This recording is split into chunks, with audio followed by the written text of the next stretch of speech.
All right, and we're live. And Jason, I'm going to have you welcome everybody while I make sure that we're on. Okay.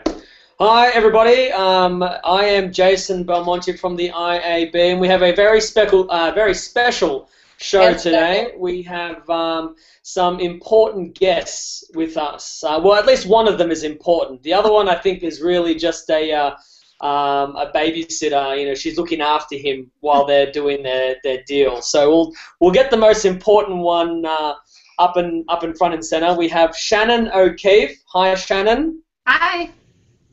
How are you? I'm excellent. How are you?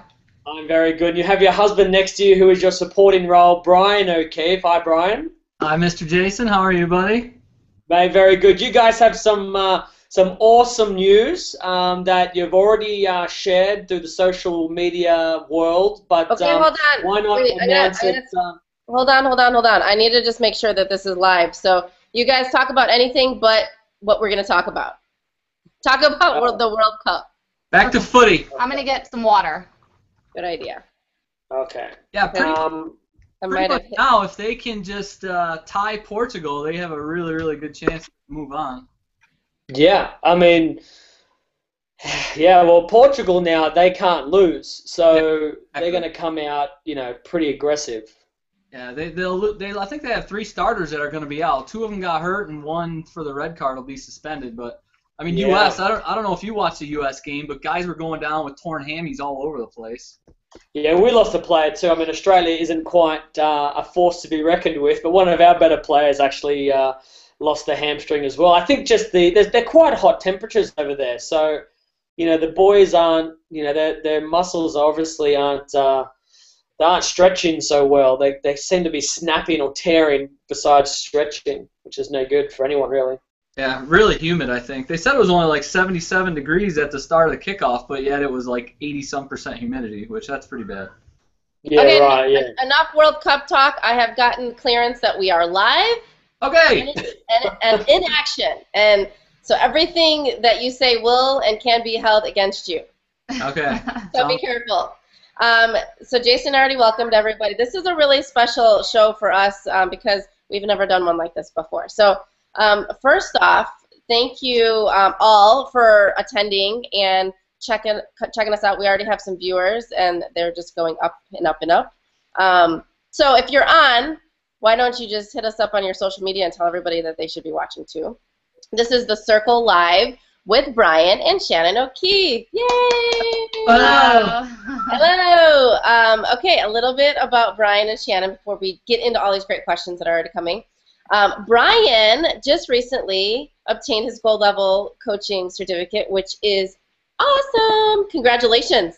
Well, thank you. It was pretty fun to be, I think anytime you get sort of the approval of whatever occupation or whatever you're doing, it's pretty cool. It's a pretty unbelievable feeling to be recognized as one of the best at anything. So I'm really excited.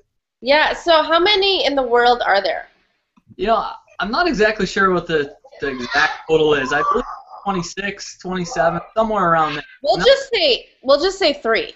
Okay, yeah. 2 or 3. Since we don't know, that is so unbelievable, and we're so proud of you. And I know from experience how great of a coach Bryan is. So that's a huge thing, and we really hope that we can get you more involved in the circle and the stuff that we're doing on our coaching online community. So hopefully in between your new job, you can maybe, I don't know, pass over some of your knowledge, you know, for free. Just kidding. Just kidding. Great. All right, a little bit more about Bryan. He's been the assistant coach for Team USA for how many years? Oh, I believe 6. I think this is my 6th year. Yeah, time's flown by. It seems like I just started working with the junior team and the adult team, but yeah, it's been, I believe, 6 years now, which is pretty amazing. That's really cool. And the thing that I like most about Bryan is that he's actually a Husker. That's right. Yeah. And he went to the University of Nebraska and won a national championship there in 1996. Awesome. Yeah, a long time ago, 96. Man, it doesn't seem like that long ago, but gosh, we're going on almost 20 years now. So that's... it's ridiculous. I remember, and it makes me remember, you know, I graduated high school in 98, and I remember the first time I met Cameron Doyle, and he said he was born in 98. And I'm like, what? Yeah, I pretty much get that with Junior Team USA all the time now. All the kids on the team are born between 94 and 98 about. So, yeah, I was graduating college, getting through college at that time. And it's just crazy to think of that. I won a national championship in college when they were not even being thought of yet. It's creepy, actually. That's what it is. Okay, so Bryan also coached the Junior Team USA 2012 in the World Championships, the youth championships, which that was pretty cool experience. Where was that? Yeah, that was in Bangkok, Thailand. That was my first real major trip overseas, and it was unbelievable. The boys and the girls, just getting to experience a new culture with them and to bowl against all the best players of their skill, where they are fitting in terms of their age and skill level. It's just amazing experience, and to come away with some gold medals. The boys had a lot of success. Marshall Kent had a ton of success, but the whole teams. It was the first time, and I believe ever, that the boys and girls won the gold medal in team event the same year. So it was unbelievable just to be there and share it with them, and it's something that I definitely cherish in my coaching accomplishments. Yeah, as you should, but even better than any of those medals that you won, you got to witness a love being born there. Yeah, right? I think it was born a little bit before that, okay. But yeah. Well, it evolved there. Exactly. That was when the evolution of, what would you call that? We got to give them a name, the Marshall Kent, Danielle McEwen. Danshell. Marshall, maybe. There we go. Okay. Enough about Bryan. So Shannon, I think above anything, is one of my best friends, and that is her #1 accomplishment. And following closely behind, 10 times on Team USA, which is an amazing feat. She is the first woman to ever win in 5 events. Is that right? In the World Championships? Yeah, I have won 5. Gold medal, so I'm a 5-time world champion, but each of them are in a different event. So I'm the first woman ever to win a world title in 5 different events. The only one I'm missing is the Masters. Oh, well, there's still time for that. So, but yeah, 5-time world champion. Also finished 2nd at the Women's U.S. Open a couple years ago, and he shot .299 on TV. Amazing. That's so cool, and yet so frustrating in the same time. Yeah, right? It was at that point. I just needed to win the match in order to move on to the live shows, or the Final Four or whatever. Yeah. And, so once I knew I had the match in hand and it was over, then it was just like, all right, well, let's try to shoot 300. That'd be pretty awesome. And I remember the first shot on the 10th wasn't very good, and it somehow struck. And then the second and the third one were really good, and I rung a 10. But it was a cool experience. Very cool. Yeah, that's super cool. And now you guys are on to something brand new in your life, and we can't wait to talk to you more about it. But before we do, Jason, is there anything you want to say? Because I know this is a rare occasion that you're not actually talking, and I am. So just want to give you a chance here to say whatever you want to say, but don't forget to stop talking. Well, I think this might be a good opportunity to let everybody just, know that I'm very, very honored that we have the O'Keefes on the show. Thank you, Jason. And listen, I could have sworn. Listen. I know I'm a sarcastic person by nature.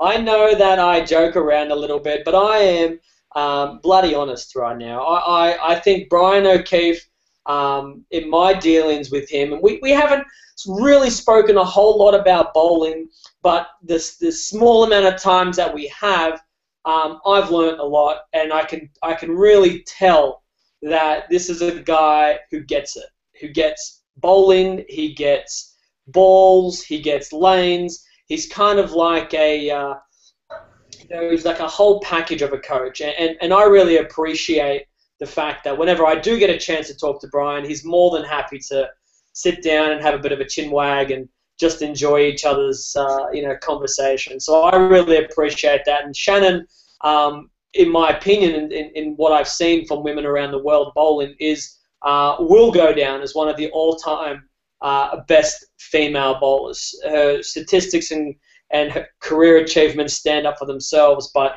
just from a physical point of view, she's probably the most in shape, strong bowler there is in the world, and that's going to prove to her and everyone else that when she throws the ball's going to knock over more pins because, she's a strong girl. So watching her from a physical standpoint, one of the solid games that I've ever seen from a lady, and you guys are still young. In terms of bowling and coaching careers, you have so much more to learn and to give. So I'm really excited to see where it all goes, and I'm just glad you guys are on the show. Thanks for coming on. Thank you so much, Jason. Those, obviously watching you, I've told you before that I feel that you're one of the best in the world. So anytime that a fellow athlete gives you recognition, it's humbling, and thank you so much. Yeah, Jay, we lost your address to send that check that we were talking about. So just if you can repeat it really quick, it'll be on its way over to Australia anytime. I was just going to say, you guys don't know. PayPal, there's something called the internet. You can just wire it to me. No worries. PayPal. Okay, I got you. You guys don't know how rare it is that he gives away a compliment that nice. So that's unbelievable. I'll even take it a step further. Jason, obviously, right now, in my opinion, the best bowler in the world. So to hear that come from him, both from the coaching standpoint and then Shannon's bowling, that's unbelievable. And thank you so much. Hey, you guys deserve it. All right, so we've got lots of people that want to know a lot of stuff. Before we get to the questions, I want to make a really quick note.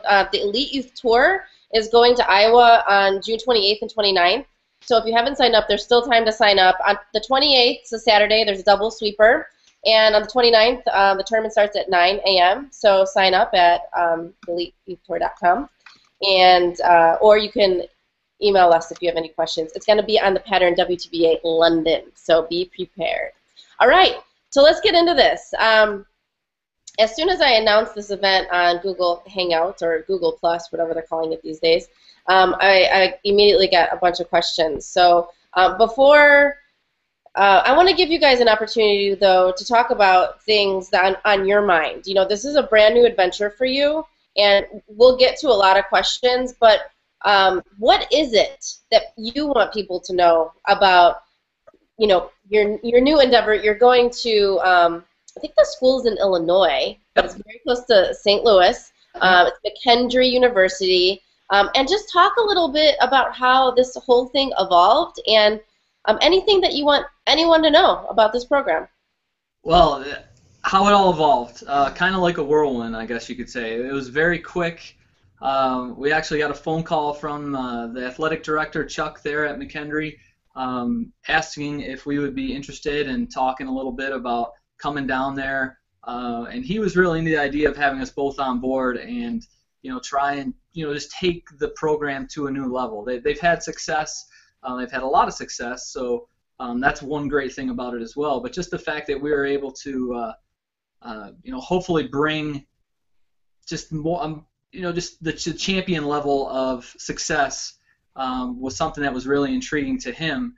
And so we went down, we had a visit, we got on campus, and obviously, Dee, as you know, from Nebraska, we went to a very big school, so a really, really big campus, not a lot of personal interaction, and it was a smaller campus, but you could definitely feel the family type atmosphere that was happening right when we got into the truck with Chuck when he picked us up at the airport. It was a family, you could tell the family type atmosphere, and that's something that really kind of gravitated us towards the program and towards the university. And then just spending time on campus and going around and meeting everybody, meeting the administration and everybody within the athletic department. We have the full support of not only the school and the athletic department, but everybody around. They all knew about the bowlers. They all knew about the program. They knew about the successes they had, and everybody was really excited about the possibility of us coming down and taking them to the next level and really trying to develop and turn them into champions, not only as student athletes on the lanes, but also off the lanes. So it's really, really exciting. It was hard leaving the position that I was in as a facility manager and coach of the training center, but I felt like I had a family there, and I don't think I would have left unless I was going to some place that I feel like I'd have that same family type atmosphere. So that was a really big plus for us. Awesome. Bryan, but before you got the call from Chuck, was coaching at a university level ever something that was on, the playing cards for you, or was this something that kind of came out of left field and you never even thought about it? No, it's definitely something that I had personally thought about. We actually just got done with Junior Team USA camp last week. And when we sort of close up with them and we tell them, thanks for all the hard work and everything, and each one of the coaches gives like a little, just a thank you. And I actually told them that they were the reason that I was making this change. There's just something about kids at that age, their raw ability, their want for more information, and their ability to absorb it like a sponge.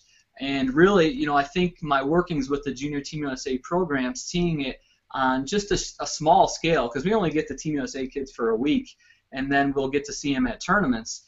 But just the fact of how much fun we have year after year with that Junior Team USA camp definitely had me thinking that, who knows, maybe somewhere down the line, if an opportunity were to come about, it would be unbelievable for me to get the chance to do that. And then when you throw on top of the fact of now getting to do it with my wife, that's just taking it to a whole nother level. Well, just let me ask Shannon a question here. Shannon, you're in, quite possibly the form of your career. You're bowling great.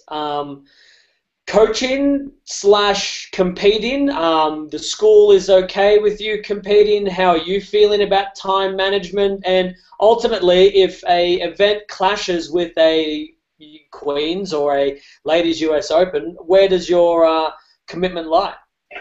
Well, first let me go back to really quick just addressing our thoughts about coaching. We've talked about for years, wouldn't it just be awesome, kind of like on that dream level, to someday be able to coach a collegiate program together? Again, just kind of like a dream thing, never really thinking it would ever happen. And so we're still waiting for someone to pinch us and tell us it's just kidding, it's not happening. So hopefully that doesn't happen. But let's do a test. Brian, slap Shannon across the face, and let's see if this is a dream. Why him? Why can't I? It might be better the other way. When it comes to coaching kids and still being able to compete, there's definitely a balance, and it's a balance that I'm going to have to figure out as we go. I don't know if there's an exact science to it. I do have full support from the athletic director. He still wants me to compete, so that's encouraging. But if there's something that clashes with the kids competing, this is my job. Those kids are relying on me. The student athletes, they're relying on me to be there for them from beginning to end, and they're my number one priority. So that's where I will be first. Okay. Awesome. All right. And I just want to apologize if anybody's having technical difficulties with the YouTube channel. This is going to be archived on our YouTube channel, so if you can't access it, or if you missed the beginning of it, you can watch it again. And we're going to get to as many questions now as we can. So thanks, everybody, for tuning in.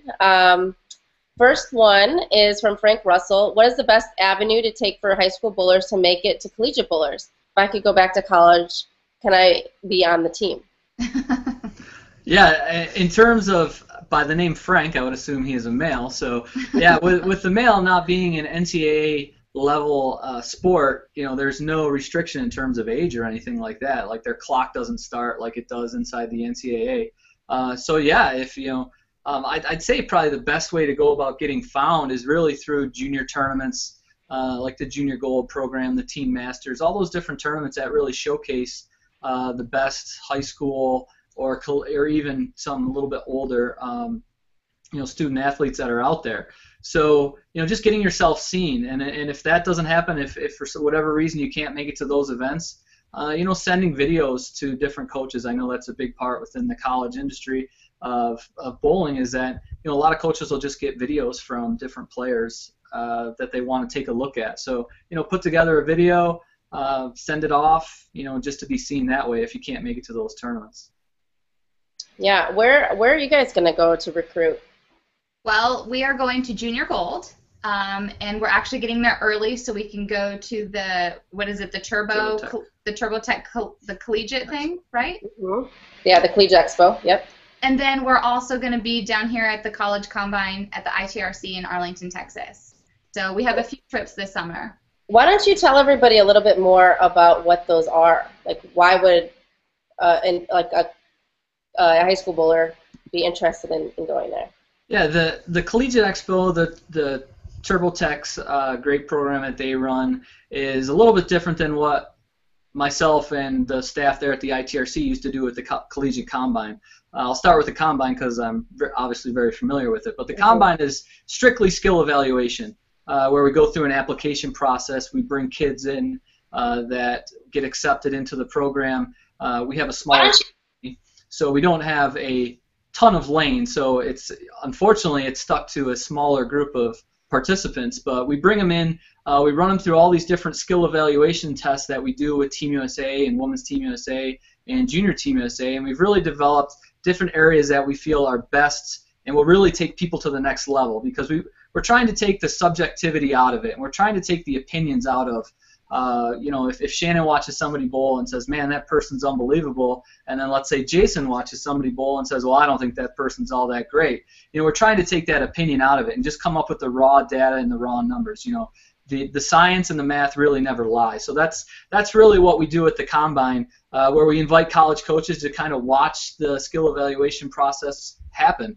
And then the TurboTech Collegiate Expo is a little bit different. It's more like all-encompassing type event, where it's the same type of thing where collegiate coaches can come and watch the high school players and the high school student athletes, but also then they get to have a little tournament, and they get to meet people like yourself, Miss D, and they meet the different Turbo staffers and have like a little seminar type thing, and also have different seminars from great people like Dr. Dean Hinnitz, who actually we saw last week with the Junior Team USA program. So it's set up to be like more of an all-encompassing type everything event, whereas the Bowling Combine is really strictly skill development and really trying to see where people lie in terms of overall skill development or skill evaluation. And then when it comes to Junior Gold, why that's really important to us is we get to see the student athletes compete, in a competition where it's really important. I mean, there's a lot of pressure. There's 1,800 kids, and they're competing for 10 spots on the boys' team and 10 spots on the women's team. And I actually think it's less than that, because some of them come out of the adult trials in the winter. So you really, really get to see the kids or the student athletes perform under pressure, and that's important. Yeah. If I may ask a question, I think one of the clarities that you guys probably want to make, and something that I've talked to other coaches, is what kind of interaction, conversation can you have with these kids at TurboTech, the Bowling Combine, and a Junior Gold? Because I feel like a lot of kids out there think that they can, or their parents can, just come up to these coaches and start negotiating, terms of enrollment. Right. Sure. It definitely depends on what side of the fence you're on. If you're on the men's side or the boys' side, it's definitely a lot more free game, just because we don't have that NCAA restriction on top of it. So you can talk to people throughout the event. Now, obviously, myself, as somebody who's watching somebody bowl at Junior Gold, for example, I'm not going to run up to somebody in the third frame and say, hey, why don't you come to McKendree? They're there competing, trying to win scholarship money and trying to make it onto Junior Team USA. But when the event's over, when their squad is over that day, then you have the ability to talk to them if they have a second that they want to chat really quick with you. Now, Shannon, I'll let her explain the difference on the other side. On the other side, when it comes to the women's side, we fall under all of the NCAA rules. They're extremely strict. We literally cannot have more of a conversation with any student athlete or a relative other than a hello type conversation. If it continues to go on any further past that, we need to completely cease conversation with them. We're still kind of learning the recruiting on the NCAA side, but we are not able to talk to any of the girls until after June 15th of the completion of their junior year of high school. And if let's say we're at Junior Gold and there's a girl student athlete that falls into that category, we have to wait until they're completely done competing. We can't just wait after a block. We have to wait until the tournament is completely over. The same thing at the Combine. We have to wait until the Combine is completely over for them and they're done before we can even have a conversation with them. So we really want people to know that we're not blowing you or your child off. It's not that we're not interested in them coming to McKendree. or the possibility of it. It's just strictly that because of the guidelines and the NCAA rules that we have to abide by, we can't. Yeah. Have you ever thought? Oh, sorry, Dave. Go ahead. I was going to say, have you ever thought about, passing a note to me? I'll pass a note to D. D will pass a note to Marshall Kent, who can then pass the note to the kid.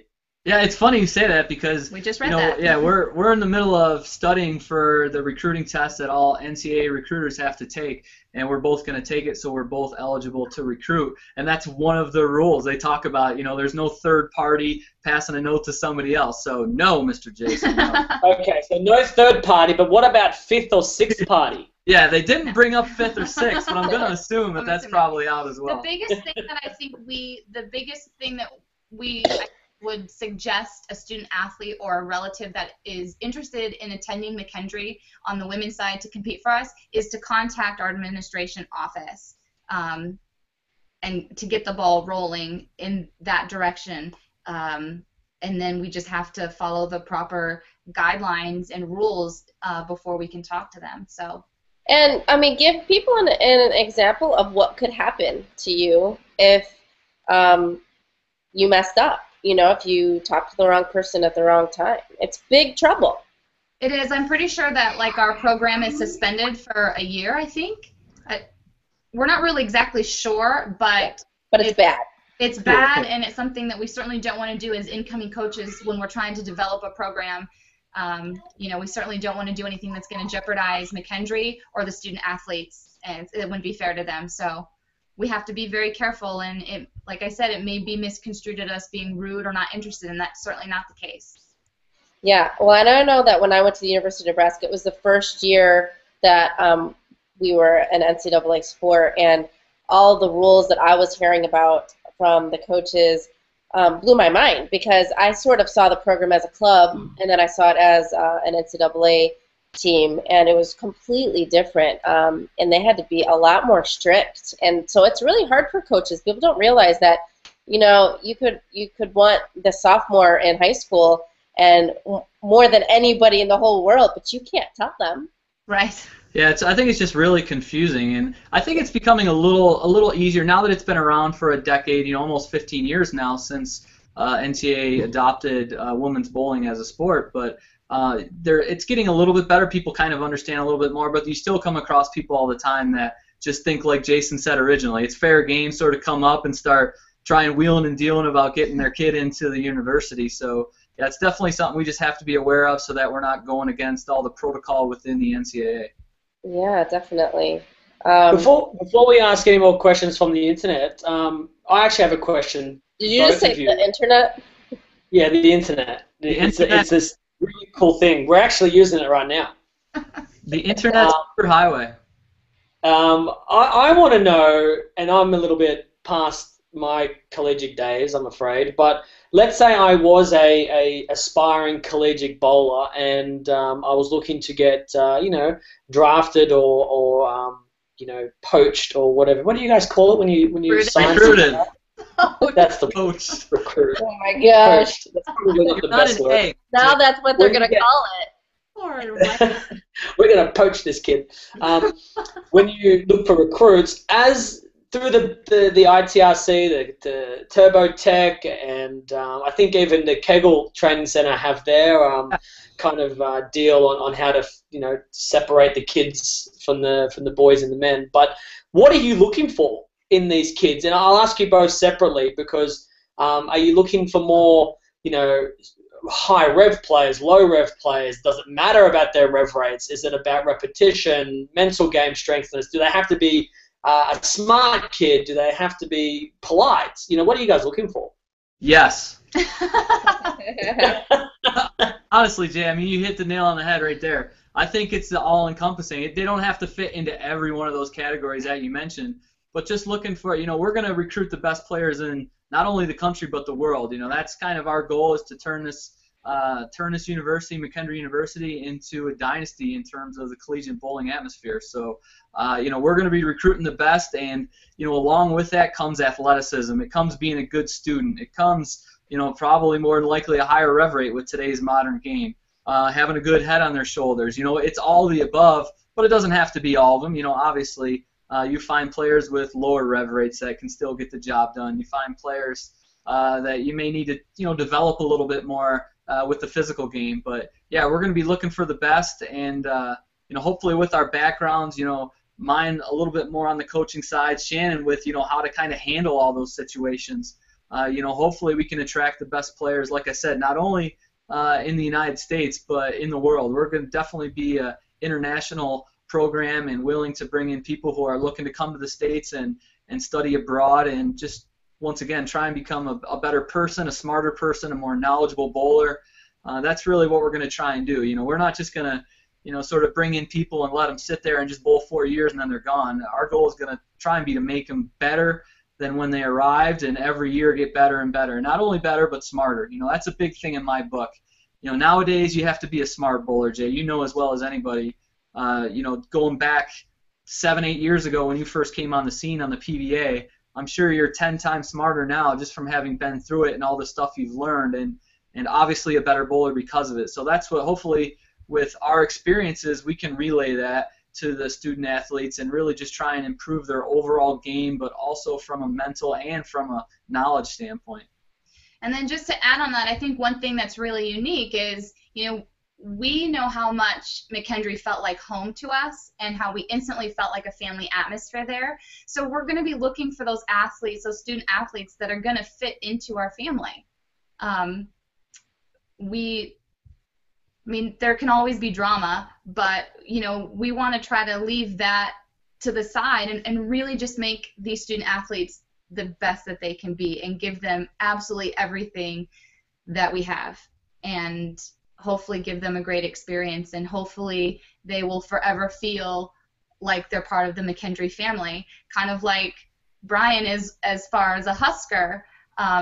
Dee, you guys meet a 18-year-old kid who says, oh, I'm going to go to Nebraska, and all of a sudden you guys have this instant bond with them. That's what we want for McKendree.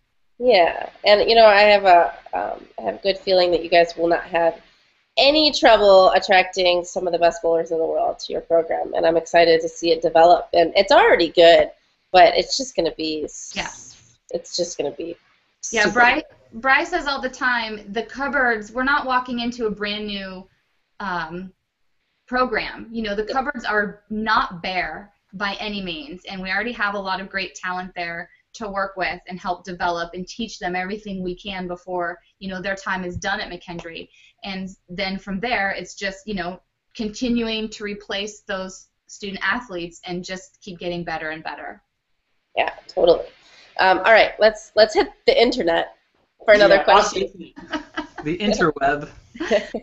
Madi wants to know, what is a key lesson that you both have learned from your careers and experience that you will pass on to your players? That's a really good question. It is a really good question. The biggest thing for me that I kind of just finally realized a couple years ago was, at the end of the day, it's just a game. And obviously you want to win. I want to win everything. If I don't win something, I'm upset about it. But it's bowling, and we're going to lose 99% of the time. So unless you're Jason. Hopefully not 99. Speak for yourselves. Oh, listen to you, Mr. I win everything I competed. But unless you're Jason.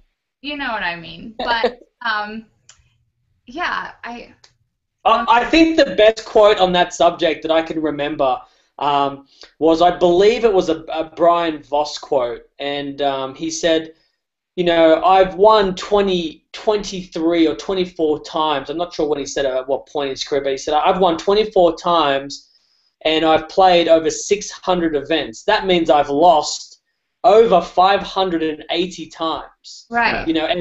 And I love that quote, because it makes a lot of sense, and kids don't realize that even the best of all time Hall of Famers will win such a small percent compared to the times that they lose. Exactly. And so for me, it was learning how to deal with and handle the losses. And sometimes there's heartbreaking losses. I missed a 10-pin against Liz Johnson in the 10th to allow her to double, and of course it's Liz, so she did, to knock me out of a Queen's telecast.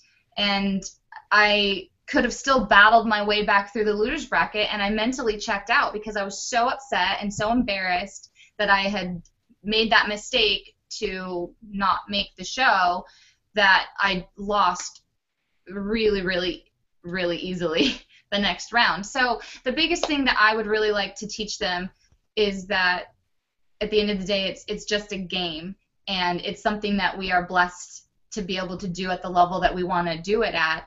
And at any moment, it can be taken away, and just really try to enjoy every moment, to stay in the moment. That would be the biggest lesson that I learned that has really impacted the last couple of years of my bowling career. And in hand, I think I've had a couple really successful years because I'm not as crazy mentally stressed out as I used to be.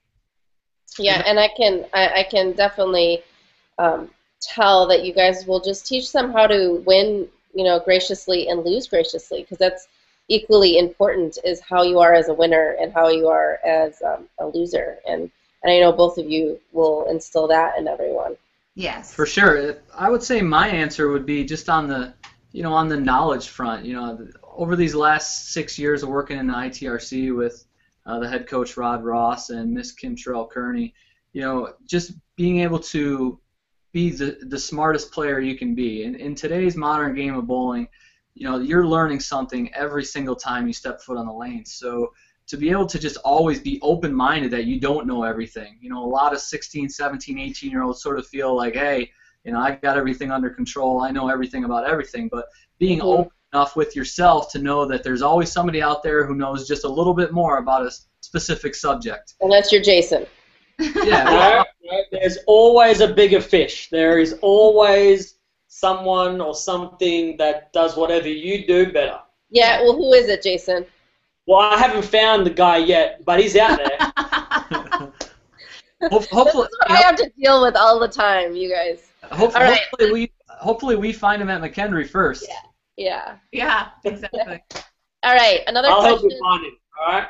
It Okay. could be a girl. You don't know. It could be anyone. Well, that brings me to my next question, ironically. Our Sir Eulas, screen name, wants to know, would you allow and support women bowling two-handed in your program? Yeah, absolutely. Of course. Yeah, no question. It would be awesome if you're like, nope. I'm still kind of waiting for that first. There have been two-handed women in the past. There hasn't been one really kind of break through and be like Mr. Jason there that has kind of taken over the game. But I feel it's a real possibility. But they have to kind of be started at a real young age to do it. Turning a traditional player, a traditional female player, over into a two-handed player, I think that would be a little more difficult to do, just because of the body positions and the mechanics that go into how Jason bowls versus how traditional players bowl. Even though they may look similar, Jason's do a lot of things differently that traditional players find hard to do. I mean, if you've ever seen a bowler try and bowl like Jason, it's usually not pretty. There's a few out there who can do it pretty good, but the majority of them struggle pretty hardcore in doing it. So it's just completely different. But yeah, more than it, without question, I would love to see a young, a 5, 6, 7, 8-year-old girl come up that's bowling two-handed their whole career like Jason did. And I think the sky's the limit for a player like that. We're still kind of waiting for one to be seen. Maybe her name will be Jersey. Yeah, exactly. That'd be awesome. Well, a little while ago, actually June 3rd, I posted a video of a young girl called Michaela from my hometown in Orange, and she's a little two-handed bowler, and she's beating everyone her age and older, and the boys, and ultimately, something that Cara Honeychurch taught us Australians. And for those that aren't familiar with Cara Honeychurch, she was a professional ladies bowler from Australia. And when she was back home in Australia, she was beating all the guys. Same with Carol Giannotti, another Hall of Famer on the ladies tour. And these two girls were just telling the guys, look, it's not necessarily, male and female. It's about repetition and who can create the best angle down the lane. And Carol could hook the ball with the best of them. And I'm watching this little, young girl here in Orange curve the whole lane and just, smashing the pocket and beating these kids. And I asked the question, when are we going to see that breakout girl that just dominates female bowling? Because that's what it comes down to. Who can strike the most? And, you know, physics tells us the faster you can throw it with more rotation and more angle of entry, you're going to increase your pocket strike. So, you know, it's only a matter of time. And look, there's not very many coaches out there that know as much about the two-handed game than you do, Bryce. So, you know, if there is any young two-handed, both male and female bowlers, I mean, McKendree would be a great option to expand their game anyway, and maybe become that breakout student. Yeah, that's like I said, I think, you know, a lot of it goes back to how we've developed skills here in the United States on a bowling standpoint, or from a bowling standpoint. You know, not to get into this whole long explanation, but, you know, for the most part, we've always developed fundamentals first. And in my opinion, that may be going about it somewhat the wrong way, and just trying to let people, especially the females, allow them just to find a way to generate as much speed and power as they can as a kid, and then work in the fundamentals later. Jason, I still use a quote that I heard you say a long time ago, maybe 5-6 years ago, where if you're 15 years old, you're not going to be a world champion. So why are y'all worried about how perfect you are at 15? You know, you're trying to develop to be something greater.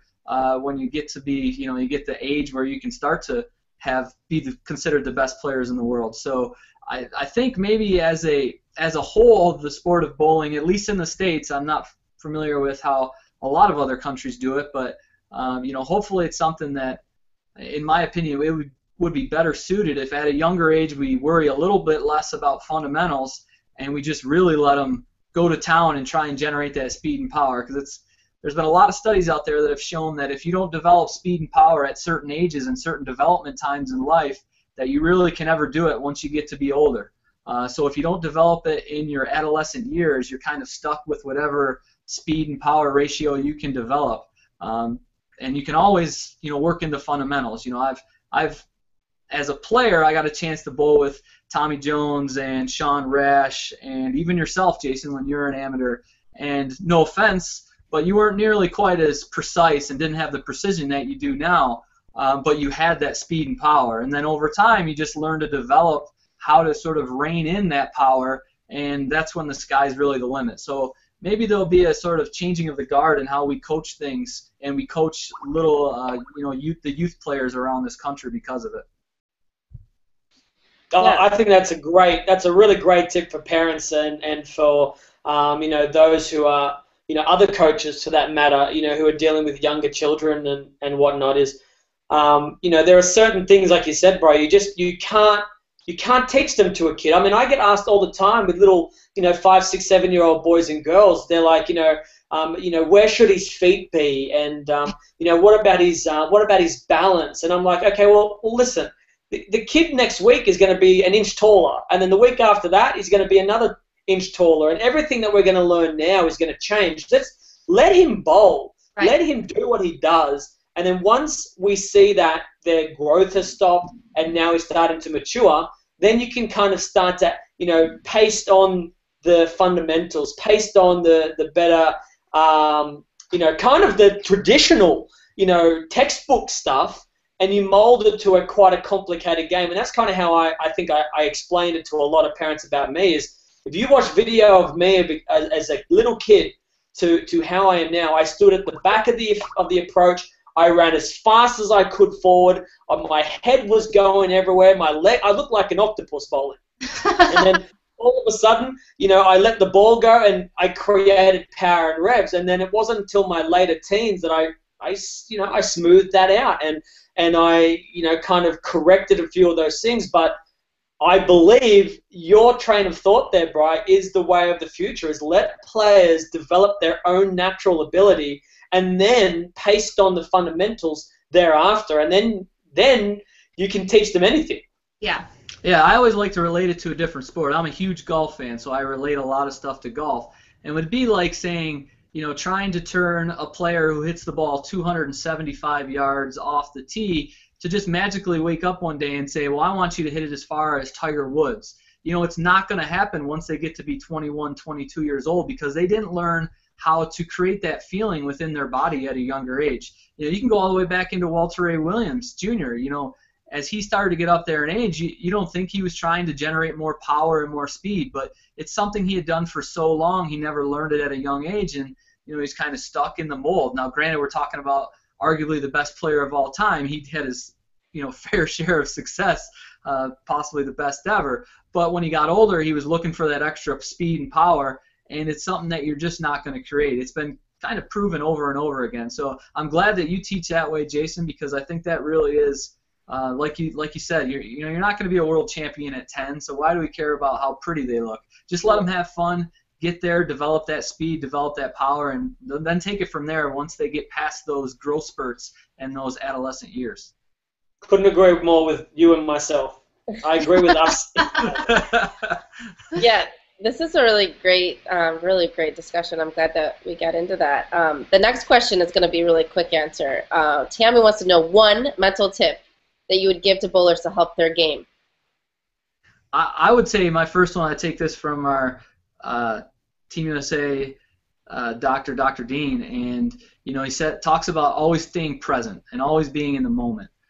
Don't let yourself kind of have those times when you're not fully invested. So just stay in the moment. And to add on to that, as another Dr. Dean thing, he always taught us another step to staying in the moment is to autograph your shot. You can't autograph your shot and it be the absolute best shot that you can throw that you would autograph if you're not in the moment. So those two kind of play hand in hand. Now we're getting ready to work with a young lady at McKendree named Tammy as well, who kind of has some background in that field. So I wonder if we're pretty sure she's the one that asked that question. So we can't wait to hear what she has to say about that once we get down there. Marty, Tammy. I know, right? Tricky. That's great that she's on this. Teach her a little bit about bowling, right? Yeah, she knows a lot already. Yeah. Awesome. Oh, good. Okay, so Cody is going to be a freshman in your program this upcoming year. Awesome. And his name is Hajira. And he asks a very broad question, so I cannot wait to hear your answer. What can you guys teach me to improve my game? Cody, I hope everything, buddy. I hope we can teach you everything. We can just improve upon everything that you have. Not only. What if he's perfect? Yeah, I mean, yeah.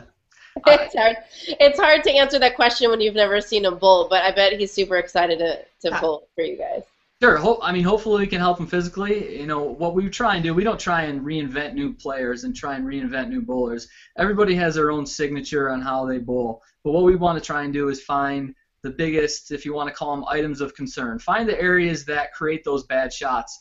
And if we can just make those happen less often, you're a better bowler already without ripping you down and tearing you apart and turning you into a brand new player.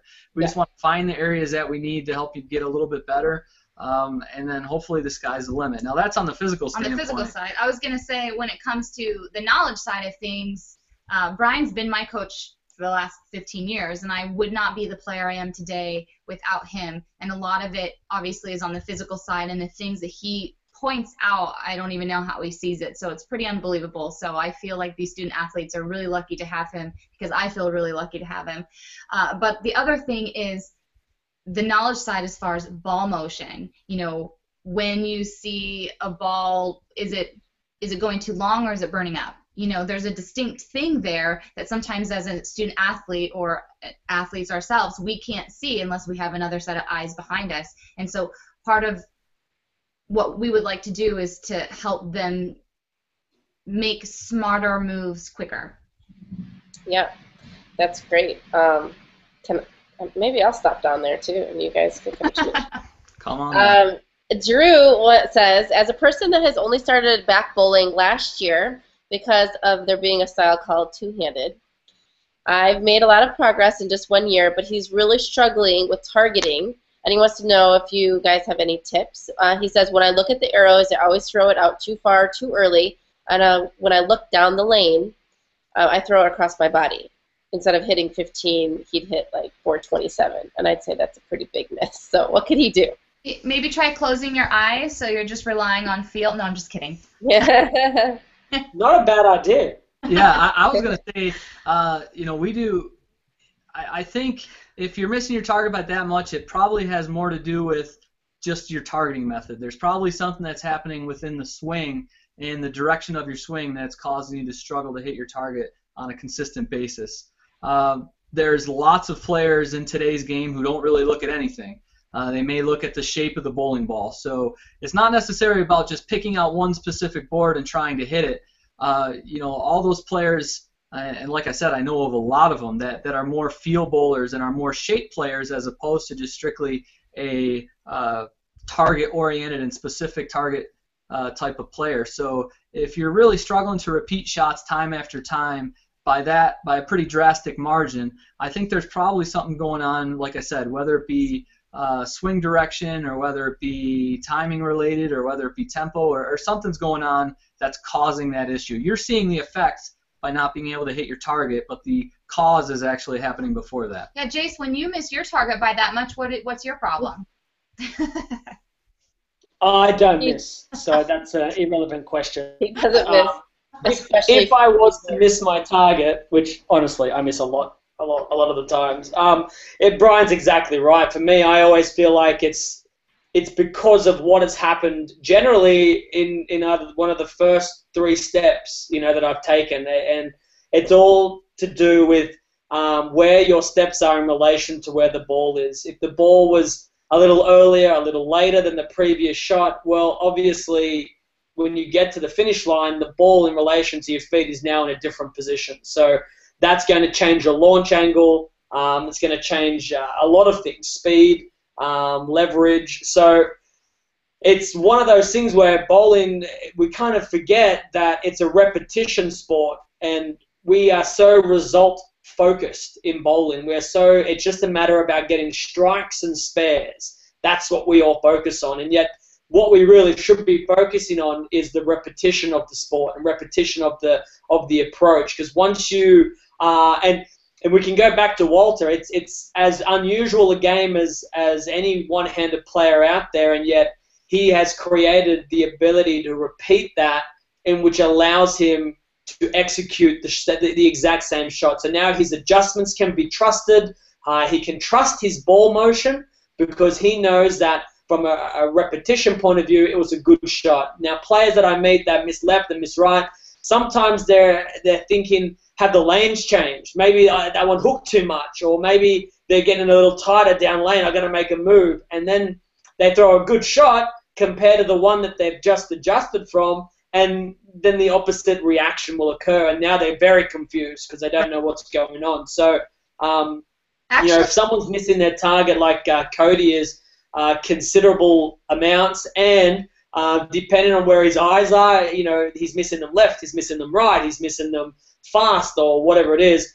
It's got nothing to do with the specific board that you're trying to hit, Cody. It's all happening before the foul line. So you're going to have to get into a nice rhythm, a nice groove, repeat your shots, and then you're going to work out why you're missing left and right. I can tell Shannon and I can tell Diandra if they're missing left or they're missing right consistently based off how good they throw their good shots. Well, we can then see, wow, well, you're missing left because you're getting that ball just a little too early into the foul line there. So you just, you're not letting it come through the way you were before.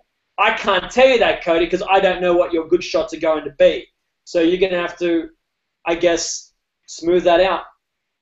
Yeah, nothing can be worse than trying to make adjustments off of bad shots. Right. And everybody does it. The best players in the world do it from time to time. But especially when you're trying to learn and get to that next level, if you're trying to make adjustments off of shots that are maybe at 50, 60%, you're going to be in for a long day on the lanes trying to do that. Well, I just want to add one more thing to that. When I first came out on tour, the biggest thing that I saw was a confidence in the shot making of the other pros. Was when it was time to make a ball change or a change to a very different part of the lane, these players trusted their ability to repeat the shot, that whatever their change was, if their knowledge was good enough and they've made the correct adjustment, they had the ability to repeat, knowing that, well, theoretically, if I do this correctly and I let the ball go correctly, this should strike. Now, me in 2008, I was so hesitant making these ball changes and making these adjustments because my repetition wasn't as good as it was today. So I would move, and in the back of my mind, I'd be thinking, well, what if what if you miss left? You know, then you're going to be in more trouble. Or what if you throw it too hard? You're going to for sure 2-8-10. So, you know, adjustments and learning lane play, I believe, is also a huge factor in being able to repeat your shots. It's no good knowing that your ball shape is wrong if you're not throwing it the same way. It's very difficult for coaches like Bryan and Shannon to line someone up or to explain to them what they're doing wrong when, you know, their shots are so different. So I guess that's usually, when I'm coaching, one of the things I'm trying to do is start to get some repetition going. Let me see some good shots so we can make adjustments and be confident in them. Well, and then just to add to that, another thing I think that we will really emphasize with our student athletes is that we need them to be honest with us. If they come back and the ball, they leave a Greek church and they come back and we ask them, was that a good shot?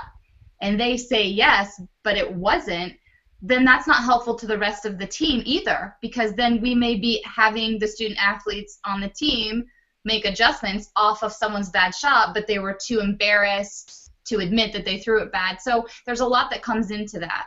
Yeah, you one of the biggest things that I think about becoming a successful anything is being accountable and right. being able to, like, truly judge your effort and whether it was a good shot or was a bad shot, and you know, and swallowing your pride and just saying it wasn't good, it wasn't good enough, but not doing that so much that it's not always you. And I know the more you learn about the game, I think the easier it is for me or for anyone to just be like, oh, I can throw it better, I can throw it better. But sometimes you're throwing it good enough. Right. And you need to make a move. So it's hard to find that balance, but you guys will certainly help everyone. So we're going to go a little bit over. I hope you guys don't mind. You don't have anywhere to go, right? Yeah, we are actually right now. Can we say where we are? Yeah. Okay, well, we had a late... In a dungeon? Make it good. I mean, if you're going to tell people, make it good. Okay. Yeah, we had a late showing on our house because we're in the midst of trying to sell our house.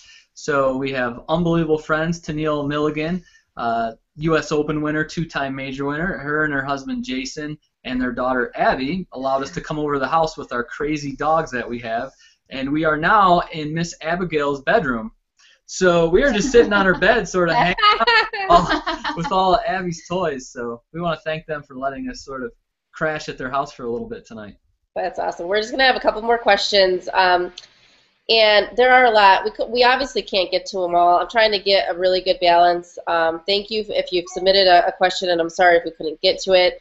But, you know, these questions are great. So we're just kind of trying to scale the whole scope of everything. And Lee wants to know, when you bowl on a tour event, what is the biggest difference you noticed that make you think, wow, and you had to change it to become successful? And I'll answer this first for me. And it's, you know, when I'm out there bowling against the guys, especially, it's lane play, because it's totally different bowling on a lane that guys are on, eating up the lanes, and then bowling with women and how they break it down. So that, when I go out there, and I still sometimes go, wow, you know, I need to get better at this. I need to, you know, I won't be able to loft it like them. I physically can't do that. I can't throw it as hard as them. But what can I do to make it more even? What can I be great at so that it's closer? What's your guys' answer? Well, for me, I agree with that. You know, when we're playing with the women, we all typically kind of hang out in the same spot. We break them down together. The rev rates are on a much smaller window, meaning we're a lot more similar. The higher rev rate players, like you and myself and Kelly, you know, we can get a little bit further left of where the girls are breaking it down. When we're bowling with the men, we are definitely at a disadvantage when it comes to rev rate. You know, these guys have double, if not more, rev rate than us, and so they are just left of us, like you said, just chewing the lanes apart. And so for me, my moves are minimum double with the men, and I can't be afraid to get in there, and I can't be afraid to, you know, make different, more drastic hand changes as far as send the ball through the fronts a little bit, the back store some more energy so I don't lose my carry. The other thing is maybe be brave and jump to the gutter when you're playing against the guys, because not very many are going to be out there, and maybe there's something out there. So it's just being brave and just knowing that my adjustments are going to be a lot more drastic with the guys. Jason has to worry about that because he's always the furthest left out of anybody on the lane. So, but I will say, at the summer swing, I crossed next to Shannon for the first 18 games of the tournament at the summer swing, and I think the biggest lesson that most people can learn from people like Shannon was that game 18, you saw 100% effort from Shannon, even though ball reaction wasn't great, even though she was playing a part of the lane she's not comfortable playing with or not used to playing. Many times, she would be 90 in the fifth and she would have a chat with a ball rep or whatever it was. She'd make a decision and she'd bail the game out. And I think that's a huge lesson for a lot of kids out there. And again, with the scoring pace of today, we're so used to striking from the first frame and kind of getting off to a good start that when things don't start off so well, it's super important to try and finish the game off and try and work that out. And that means no matter what part of the lane you're playing in, whatever your comfort zone is, you've got to give it everything you've got. And I know Shannon made the top 16 in the Wolf pattern, and the same thing was occurring to there. Not every game did she start with the front five or front six. There are a few games where she had strike open, and she just fought back, made the changes, and then she just kept on giving 100%. And she'd strike out to the 11th and shoot 220. And that's that's a huge testament to why you're so good. You're just strong mentally. It's like you're a fighter. Thanks, Jace. Yeah, well, I agree completely with all of that. Jason, I am interested. The point of all that was, I saw Shannon play parts of the lane based off lane play with the guys that she never, ever even considers or even thinks about when she's playing with the girls. It's just, when you're in an environment like that, it's completely different. You've got to think outside the box. Yeah, well, that's sometimes why I really enjoy bowling with the guys, because it forces me to do things that I don't get to do very often, and so it's fun. Yeah. Jason, I'm interested in hearing the answer from you on this question. When you went out on tour and you saw how great these guys were, what was the one thing that you're like, whoa, I need to get better at this? Well, there was two main things. Was repetition. I knew that in a 18-game whatever tournament or a 50-game tournament, I was bowling at around about anywhere between 70 to 80% good shots in a game. And on the amateurs level, I could give away a few frames, every couple of games because I could always catch them back. But at the pro level, the good shot ratio percentages is in the 90%. You watch these guys bowl 10 frames, 9 of them are going to be really good shots, and one of them may be either really bad or not so good. And I had to improve my percentages on repetition. And the other thing was sparing. I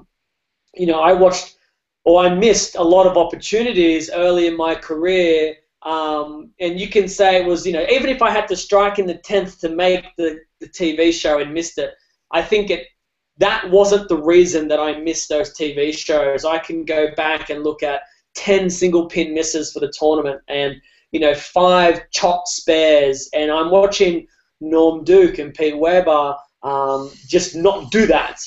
They would miss 1, for the entire tournament, and I was missing 15. So you just can't do that against these guys. So I kind of went back to, it's not just about striking against these guys. I'm really working out that, geez, whatever I leave, I better make sure I get really good at picking them up, because I can't give a Pete Weber a 100-pin start every tournament I go to based off my sparing. I just can't do that. And that's something that I worked really hard at. Well, my answer for you would be I've really seen your mental game come a really long way. Like, I remember right when you went out on tour and to what it is now, it's not even close. That's my answer. I think a lot of that also has to come through confidence, and as my physical game was getting better and I could work on and trust certain things about my physical game, confidence grew, and then my mental outlook on myself, my self-image, my projection, and the ability that I had to not worry about anyone else and focus on my game changed dramatically. And we've spoken about this a lot, Dee, and we've had a lot of conversations all over the place about that. But certainly you're right with the mental game. All right, so we've got time for one more question before we close this all up, and it's I think a really good one, and it comes from Ryan McKendree. He says, if you had a bowler in your program that was a good stroker, would you try to and develop them to gain more revolutions, or would you continue to nurture the current style? Now that's a great question. You don't find many players anymore that would be considered the stroker type. It seems like just the environments that we're all products of our environment, and the environment that is really surrounding most youth bowlers today. They generally have higher rev rates with higher ball speeds, much more so than when I was in school, and even crazy amounts more than back in the 70s and 80s. So that's a really good question, but I will say more importantly than how many revs you have on the ball, what your rev rate is, and how fast you throw it, it's making sure that your ball is doing the right thing through the pins. That's something that we call at the training center, we call it the release ratio, and that's basically trying to determine how fast your ball is traveling down the lane versus how fast it's spinning off your hand. If you can get those two things to match up when it hits the pins, you're going to bowl your best. So to me, it's not necessarily about always trying to be the most powerful, because once again, if we're getting somebody at 18, 19, 20 years old, more than likely they already have their fingerprint, so to speak, as to how they bowl. So just completely tearing apart their game and expecting to see a big return in terms of increasing rev rate and speed, I don't think that's really going to happen. So now, could we put their body in a more sort of efficient state with more leverage and see those numbers increase, by 10%, 15%? Sure, we could do that. But we're not going to see somebody go from, let's say, 200 RPMs to 400 RPMs, not at that stage of life. There's too much evidence supporting the contrary, that's not going to happen. So let's figure out how we can get you more efficient with what you do, and just make sure your ball is doing the right thing as it enters the pins, and that it's getting into the roll face, because that's, in the grand scheme of things, is what's going to make the ball knock over the most for that style of player. It really seems like you know what you're talking about. Oh, thank you. I tried. That is a great answer. Okay, before we say our goodbyes, I just want to make a couple of reminder announcements. Jason and I are going to be in Alabama this weekend, and Scott Sporo. There's still time to sign up. We have a really great group already signed up, but there's still room for some. You can sign up on iabowling.com. It's a weekend Studio 300 workshop. It's going to be awesome, and it's going to be a lot of us and Bill Spigner. So really looking forward to that. And also the Elite Youth Tour. Again, it's going to be the June 28th and 29th. You can sign up at eliteyouthtour.com. That is going to be in Iowa. Also, today we released the Junior Gold Manual on our Facebook page, and it's free. And we developed it to help all the junior youth bowlers that are going to Junior Gold be their best. So don't forget to go to our Facebook page, download that, share it around. I think there's some really good advice to help you guys excel there.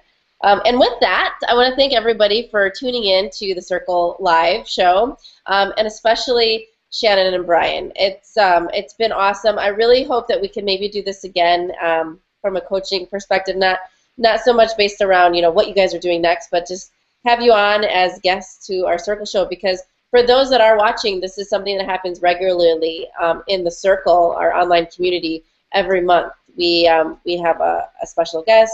We talk about bowling and answer questions live. So will you guys come back? Yeah, Of for course. sure. That'd We be would awesome. love that. Yeah. Jason, do you have anything to say? I'm sure you do.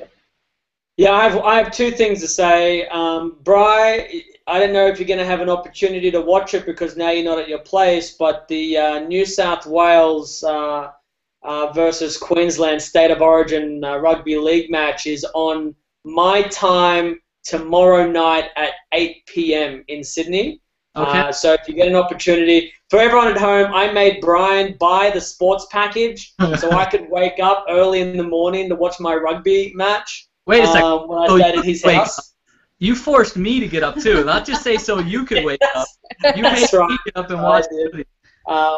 So that's happening tomorrow night. Also, for any Aussies out there, 2 a.m. Wednesday morning, Australia v Holland in the World Cup.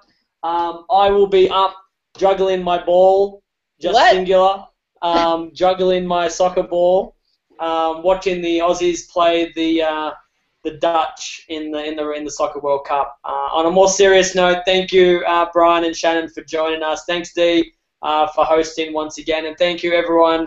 We had a bunch of viewers come in and out through the whole show, so thank you to all the viewers for watching. And it's going to be archived, so everyone can go to our YouTube channel. We're going to post that right after we're done, so the people that couldn't come on live can watch our broadcast. And Shannon and Bryan, what do you have to say? Yeah, if I can add just something, we would love for everybody to follow McKendree Bearcats throughout the season, and so if everybody could like the McKendree Bearcats bowling page on Facebook, that would be really, really great. We'll try to keep everybody updated on our progress.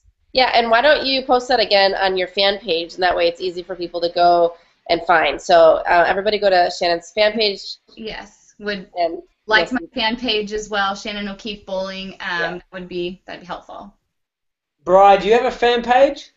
I do not, my friend. I'm too busy watching. Yeah, you could, but I'm too busy watching Australian rules footy.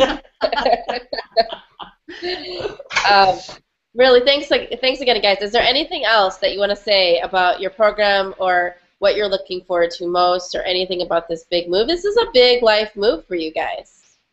Yeah, I couldn't be more excited. It's a little nerve-wracking at the same time. Don't get me wrong. It's not, just making a big move. We love it in Texas, but we're really excited to move to Lebanon and really get started and just meet the team. We haven't even met the teams yet, so get to meet the teams and just get things rolling. To get on the lanes, try and make them better, get in the classroom, try and make them smarter, and then also just try and make them better people. And in the grand scheme of things, that's going to be the most important thing. Hopefully, we get them to want to stay within the bowling community and and be better people for it. Yeah, well, I'm going to be one of your biggest fans, so I will promise you that I'm following your whole season, and anything that we can do to help you guys, we're here for you. Thank you for everything, and with that, from the International Art of Bowling, thanks for watching The Circle Live, and we'll see you next time. Bye, guys. See ya. Bye.